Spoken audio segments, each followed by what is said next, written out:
അത് പൂക്കൾ കൊണ്ട് അലങ്കരിച്ചു, മുന്നിൽ വിളക്ക് കത്തിച്ചു. എല്ലാ ദിവസവും രാവിലെ വില്ലെടുക്കുന്നതിനു മുൻപ് അവൻ കൈകൂപ്പി പ്രതിമയ്ക്ക് മുന്നിൽ കുമ്പിടും. പിന്നെ അവൻ വില്ലെടുത്തു. കണ്ണുകൾ അടച്ചു, ആഴത്തിൽ ശ്വസിച്ചു, ഞാൻ വലിച്ചു. അമ്പ് വായുവിലൂടെ പറന്ന് ലക്ഷ്യത്തിൽ കൃത്യമായി പതിച്ചു.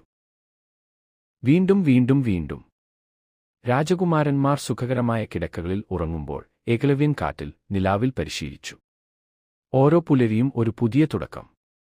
ഒരു ദിവസം പോലും അവൻ വിട്ടുകളഞ്ഞില്ല. ദിവസങ്ങൾ ആഴ്ചകളായി. ആഴ്ചകൾ മാസങ്ങളായി. ഓരോ ദിവസം കഴിയുന്തോറും അവന്റെ കഴിവ് ശക്തവും മൂർച്ചയേറിയതുമായി വളർന്നു.